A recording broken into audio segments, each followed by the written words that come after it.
on the way they were talking about limiting, like he was saying, yeah, one or two. So he was trying to set up the expectation that I'll take a couple, but And then you can take a second. Nobody apologized. He did. Yeah, he did. Quite kindly, just. Sincerely. I did apologize. We accept your apology. It was a tragedy. I accept your definition and your apology. Thank you. All right, just to begin today, I would like to again extend thanks on behalf of the opposition team throughout this debate. All right, jumping right into the debate. First, I want to address definitions because no one's really brought this up, and just get it out there and say that the opposition team does accept all the definitions that the opposition team has stated. All right, moving on. The opposition team has a fundamental lack of understanding of the status quo. They have presented a point that says that the healthcare system is flawed. How is the healthcare system flawed? They have stated no solid evidence.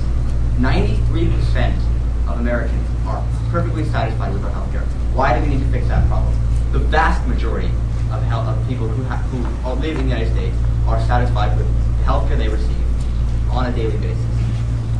So in this aspect, there is no reason to fix this problem.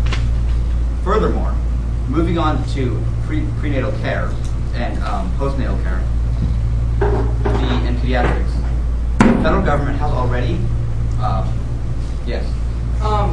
What aspect is the opposition team going to accept the statistic of the 22nd mortality rate, and that is substantial evidence of a flaw in healthcare? I will get to that as soon as I finish explaining the status quo, because the federal government has already dealt with this problem. There is a part of Social Security that gives all children health care. Furthermore, in Bush's last year of his last term, he passed a child health care bill that was in somewhere upwards of $300 billion. And this statistic is clearly a little bit old, because this program that Bush passed only last year has not had time to take effect. You can't judge the effectiveness on a program that based on a statistic that was introduced before this program was introduced. Yes? Again, I believe my question was misunderstood last time. Do you guys have the details of the plan, like where the money came from? Was it a tax or did it come from somewhere else? Do these children get all the care they need or only emergency? What exactly is this plan that you say has been put in place? The fact is, this plan has been passed. The money has already been approved because it was passed last year, and therefore we can't judge it based on its effectiveness. It's only been in effect for a year. But as far as my knowledge, it's expanded the care of children and I believe women who are pregnant. So basically, the entire plan that the proposition team today has presented solves for a problem that has already been solved for by the status quo. So the proposition team is spending money twice, spending your tax dollars twice to solve for a problem that has already been solved for. Only last year, United States taxpayers approved, and congressmen, United States taxpayers, congressmen approved a bill to spend United States tax. Where was I?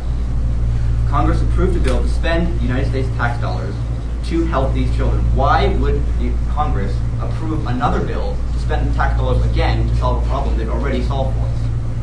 And this is the fundamental lack of understanding that the proposition team has. Furthermore, there was a statement that was said by the last speaker that says just because plans have been implemented might mean that plans don't specifically work. However, they've suggested a plan, and it doesn't mean that their plan is going to work. And so their plan, could not work, and an actual plan presented by the federal government has more of a chance of working than a plan presented by non-federal. Yes.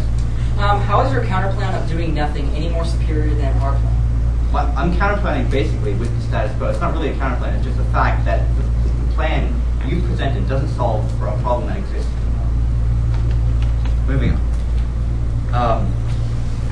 The proposition team has ignored the reality of the situation. They've been barraging us with trying to get us to vote for a plan that does solve no problem.